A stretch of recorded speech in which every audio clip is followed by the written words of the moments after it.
Patlu sir, thank you very much. আমার নাম হারুটু, আর এ হলো আমার মেয়ে হিমারি। মোটু পাতলু মশাই, অনেক অনেক থ্যাংক ইউ। আপনি আপনার প্রাণের ঝুঁকি নিয়ে হিমারিকে বাঁচিয়েছেন। Thank you uncle. Mister Haruto, আপনি একা শহর থেকে এত দূরে কেন এসেছেন? এরকম ভলকানোর নিচে বসবাস করা খুবই রিস্কি ব্যাপার। দেখুন, এখানে দূর দূর পর্যন্ত কেউ বসবাস করে না। আসলে টোকিওতে আমার মার্শাল আর্টস টিচিং একাডেমি ছিল, কিন্তু সেটা কুংফু ব্রাদার্সরা দখল করে নিয়েছে।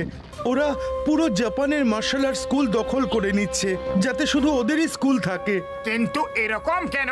হ্যাঁ, কারণ ওরা কোনো অ্যাডভান্স টাইপের কুংফু শেখাতে চায়।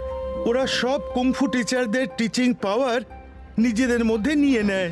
উরি বাবা, এ কিভাবে সম্ভব হতে পারে? হ্যাঁ? আমারও সমস্ত টিচিং পাওয়ার আর টেকনিক ওরা কেড়ে নিয়েছে। জানি না কি টেকনিক ওরা ডেভেলপ করেছে। খুব জোরে জোরে ওরা আমার চারপাশে গোল গোল ঘুরে আমার ভেতরে সব শক্তি টেনে নিয়েছে।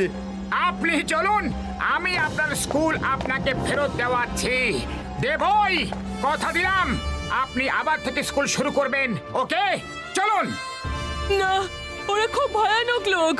আরে আপনি আমাদেরকে চেনেন না, আমরা খুব বেশি ভয়ঙ্কর।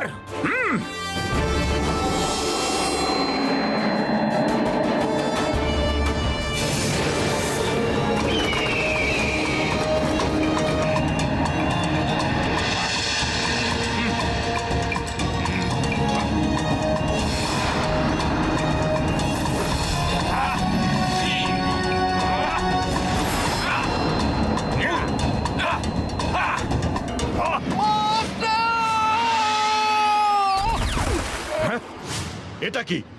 কে তোমাকে মারলো? কে আছে ওখানে?